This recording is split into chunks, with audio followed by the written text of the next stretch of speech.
From being a mere buzzword until a few years ago, the electric vehicle or EV industry in India has witnessed a remarkable evolution driven by a combination of factors including government initiatives, technological advancements in products, and a changing consumer preference. At Autocar Professional, as we closely monitor this mega transition, we partnered with the Tamil Nadu government to host the India EV Conclave in Chennai on 21st of November. The event brought together industry leaders, policymakers, innovators, and visionaries who share a common goal to shape the future of electric mobility in India. Here's a quick snapshot of what some of the leading state visionaries and industry leaders had to share about India's transformative electrification journey. That number is going to go up because we're getting more investments into the state.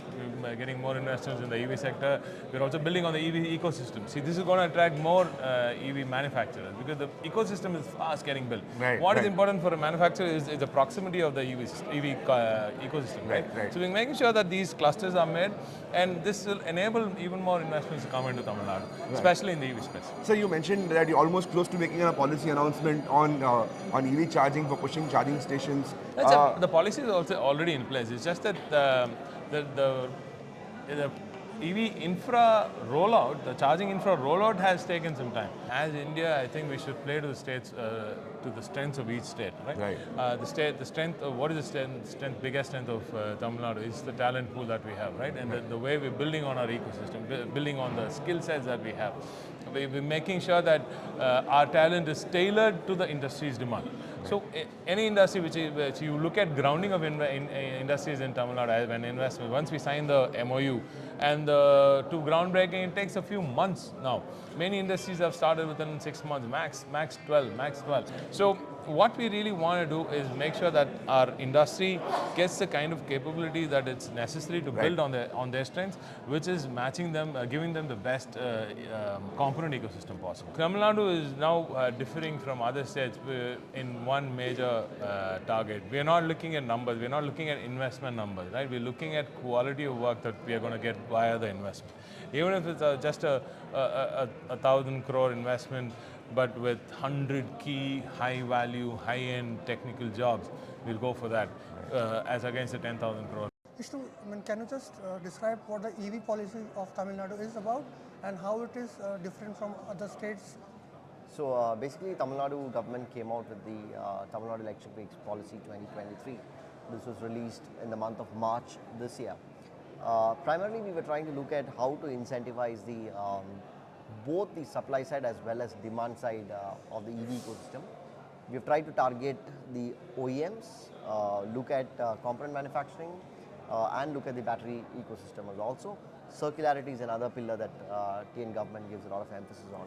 So there's Tamil Nadu government looks at a very customized and nuanced policy approach to what the demands of the industry are. This is also under the ambit of the overall Tamil Nadu industrial policy. So some of the supply side interventions include a capital subsidy. Definitely it depends on 3 parameters. One is on the quantum of investment, number of jobs generated, and the location of the manufacturing or the production facility. Second is a turnover based subsidy, which looks at how much of it is production linked and so on and so forth. Apart from that, a slew of other incentives, which could include a training subsidy, an R&D incentive, green subsidies, and a whole set of standard industrial packages. But more importantly, the point that I would want to emphasize is that Tamil Nadu looks at a very customization of the policy. Policy is a broad benchmark, overarching guiding principles. Some of it, the companies may want to pick and choose. So we give a la carte option rather than a forced full buffet of options. So I think that's what makes it very special. This has paid good dividends. We have almost 40,000 crore plus of investments flowing into the EV space in the last year and a half. Sailesh, thank you so much for being part of the India EV Conclave with Autocar Professional. You know, as the market leaders in the EV space, Tata Motors, where do you see the market growing in, let's say, the next 5 years? Yeah, if you see, it is very important to understand the last 5 years before I talk about the next 5 years so that there is some credibility of what I say. You know, the last 5 years, the annual, 5 years back, the annual volumes used to be 2,000, 3,000. Today, this year, hopefully it should touch 1 lakh and it should cross that kind of a level, which means that it has undergone a very steep growth already. This first 6 months of this financial year also, the industry has seen about 100% plus growth rate. I believe that in the next 5 years or even 7 years, say end of the decade, the industry should be touching 30%, which is the vision that has been also laid by the government. Uh, as far as Tata Motors is concerned, we have a very aggressive plan with 10 products, in the next 4-5 years that we are going to bring, starting from say 8.5 lakh like a Tiago, going up to say 30 lakh, 35 lakh kind of a product. At every price point, we would have a product, and we believe that we should be touching about 50% penetration by the end of this decade, and that's what we are working towards. Great. And you also have, as Tata Motors, you'll also have EVs in the mass segment. How long do you think the EVs need support in terms of incentives, and how long before they can stand on their sort of own 2 feet or own 4 wheels? See, India right now is at a 2% penetration level of BEVs. And if I take the example of some of the successful markets, and the success has been because the government has been supportive in those markets, we have seen the subsidy coming down after the market would have hit about 17-18% level of penetration. So I think we should follow based on the success that we have seen in some of these markets, which are now growing beyond 17% penetration. China has already nearly touched 25% kind of a penetration. So I think till we don't attain about 17-18% level of penetration, subsidies and tax benefits should come. Maruti Suzuki, you are the market leaders in India, but yet to enter the EV space. So we know you are coming next year. What's the plan for Maruti Suzuki in the EV space going ahead? Okay. I think when we speak about electrification, it's not just about launching a model with a lot of imported batteries and motors, etc. What is important is that we build a foundation, and we want to come with localization and with scale.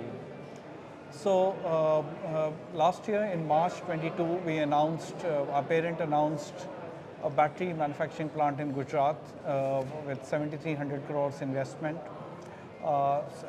with cell level localization, and we are in the process of putting up this plant. We'll also be getting into motors at some point of time, and our first model will be launched, as you rightly said, in financial year 24-25.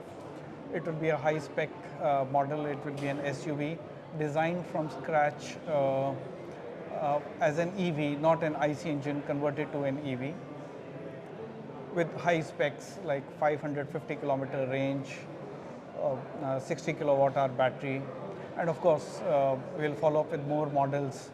I think we would have about 5 or 6 by the turn of the decade, more models. And since we have to make in India, we have to localize these batteries. We need economies of scale and volumes to make this localization viable. So we will be exporting this also. That export volumes will supplement the domestic industry, domestic market volumes, to give us more economies of scale for our battery manufacturing. Right, and so like you said, your plan is localization. You're launching a SUV born electric. But you are also known as the mass market or the hatchback maker. Why not a hatchback? Would not that seem like a logical step for Maruti, or is there something that sort of moved you all away from that in the EV space? You're right. Finally, we have to bring it into the mainstream, which means compact cars and the hatchbacks should get electrified. But at the moment, there are a number of factors which favor bigger cars to be electrified first. The first is that most people are charging it at their homes.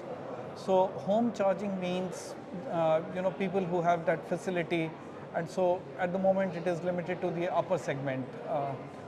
Many places where home charging is not available and external charging infrastructure is not available, consumers may not feel confident to buy an EV. The second is between a big car, IC engine, and an EV, there's a huge differential in the GST rates. The IC is between 40 to 50% and EVs at 5%. So there's an arbitrage available of about 35 to 40%. In small cars, the IC engine car is at 28%, 29% GST. So that gives an arbitrage of only about 23%. So I think it's a matter of time.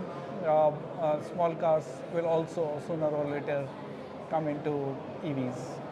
Thank you, Sir. Just pleasure to be here. our customers, we were late, but within 6 months of the launch of the C3, we launched the EC3. So in terms of time between ICE launch and EV launch, we are on top. Now, customer demand, customer need is what drives, what drives us to do what we do.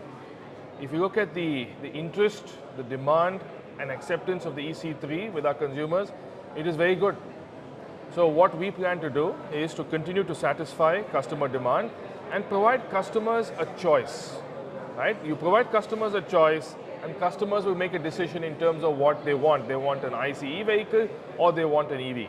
So that is our strategy going forward. Give customers the choice and help alleviate some of the concerns that consumers have with EV adoption, namely range anxiety, education, charging. We have to alleviate these concerns and also give customers choice in order to increase the EV penetration, which is our objective.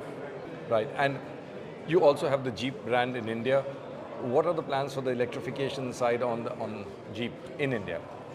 So globally, we have 4xe, right, which is the electrified form of 4x4. So in terms of performance, the 4xe performs at superlative levels. The thrill of driving a Jeep, you can go anywhere at any point. That freedom and adventure that a Jeep has to offer you, the 4xe takes it to a next level.